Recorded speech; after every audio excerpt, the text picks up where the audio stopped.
You remember when a bunch of billionaires died and like the whole internet celebrated? Well, it all starts with this guy. His name's Stockton. And Stockton is a pilot and an engineer, but what he really wants to do is explore the universe, like Captain Kirk on Star Trek. But one day in 2004, when he's 42 years old, he decides to do just that. Except he's gonna start specifically underwater. And so he starts renting private submarines to travel down into the deep. And he is shocked at how few submarine rentals there are out there. And so after a little research, he starts thinking, hey, I'll build a private submarine myself and I'll let people rent it from me. So in 2009, that's what he does. Stockton starts his own company, OceanGate. Hi, my name is Stockton Rush. I'm the CEO and founder of OceanGate. Then in 2016, he and OceanGate start taking tourists in a small submarine to tour underwater ruins from this Italian shipwreck. That's pretty cool. But that's apparently not enough for Stockton. He's thinking bigger. He wants to take tourists down to a destination that's really hard to get to. A destination that's going to get his company a lot of buzz and attention. That destination, the wreckage of the Titanic.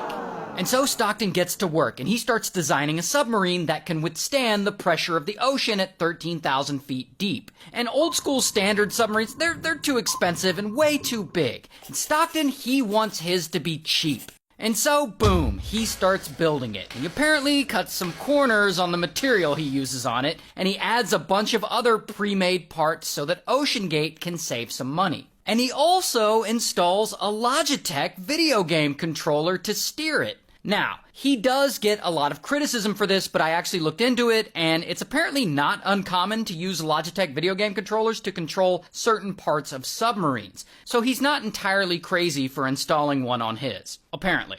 Anyway, once it's built, he calls this new submarine Titan. And it ends up being about the size of an SUV. And so Stockton tests the Titan without anyone inside to see if it can withstand the pressure, and actually, it holds up. And so it looks like his dreams are gonna come true. He's actually gonna get to explore the ruins of the Titanic. Until... not everyone is on board with Stockton's Titanic submarine plans. Particularly this guy, David. And David is an employee at OceanGate. And so David looks at the Titan and he immediately sees some things that could ultimately turn into a leak. And so David lets it be known, and he brings all these serious safety concerns up in a meeting with all the bosses at OceanGate. He's like, this sub, it isn't strong enough. And he insists that they get it inspected and certified by the American Bureau of Shipping to verify that it's safe and up to standard. But I guess Stockton is like, nah, that won't be necessary, because he feels that most accidents are caused by mistakes made by the operator, not by the equipment. And so getting extra inspections won't really matter. And then, boom, they immediately fire David and they give him 10 minutes to clear out his desk, and then they escort him out of the building. I guess they really did not like being questioned. Regardless, now that no one is poking holes in this business plan, Stockton can move forward with testing the Titan with an actual human inside, and of course he insists on taking it down first, by himself. And so he takes the Titan down, and everything seems to be going fine. But then, once the Titan is around 10,000 feet down, suddenly, bam, it loses all communication with the support crew on the surface. But Stockton, he isn't scared. He's down in the submarine looking out the little window and seeing all this magical deep sea shit that makes him feel like he's finally living his childhood dream of becoming Captain Kirk. But anyway, he eventually pilots the sub back up until he gets communication back.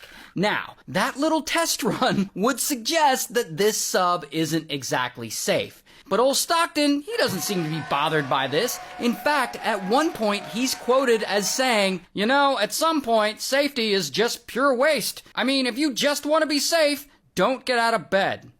Oh boy. So anyway, in 2021, Stockton and OceanGate start taking tourists down to see the wreckage of the Titanic.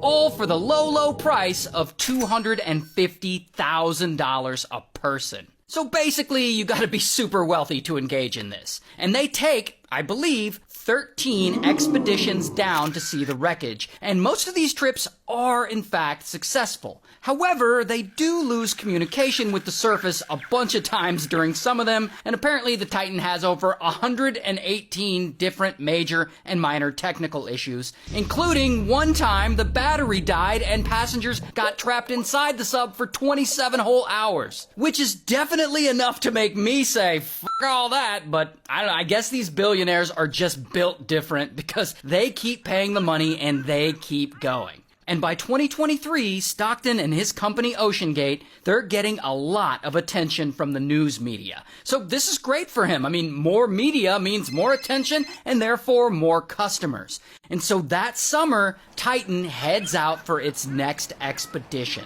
Another trip to see the Titanic, and 5 people are supposed to go on this trip, Stockton and 4 others. And they aren't all billionaires. Only 2 of them are actually billionaires. One of them is actually one of the billionaire's 19-year-old son, and one of the guys is a Titanic expert. And so all 5 of these people get in the sub, and it takes off, and it starts to submerge. And everything's going fine. And over an hour goes by, and so far, so good, everything's going as planned. In fact, the sub sends a message to the support crew on the surface saying, all good here.